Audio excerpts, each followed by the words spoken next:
Every year, the United States releases a human rights report. All countries under the sun feature in it except one, America itself.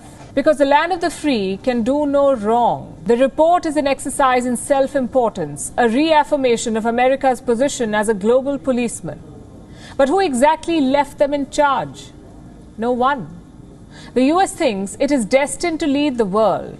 But when leadership is imposed, it is called an autocracy. A word that Antony Blinken used liberally on Tuesday. He was unveiling the latest human rights report.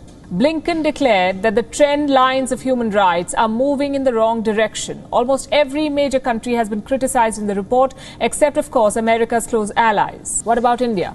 There are 68 pages in the report on India, accusations of extrajudicial killings, torture, political arrests, crackdown on journalists, censorship and religious persecution.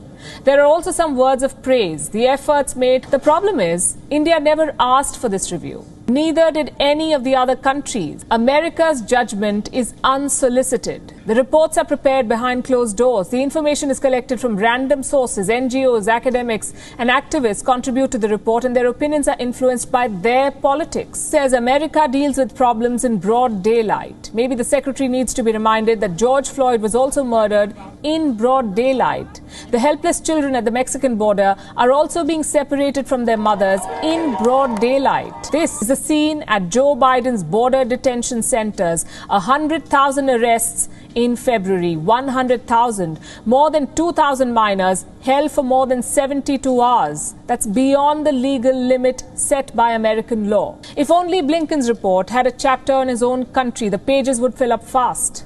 Xenophobia, police brutality, voter suppression, these are everyday problems in the US. And don't forget American troops. They're deployed around the world. They commit horrendous crimes in the name of security. Back home, they get a free pass. If America does want to preach, it might consider leading by example, or better yet, simply mind its own business. We have a better suggestion. Why not put human rights at the center of America's domestic policy first?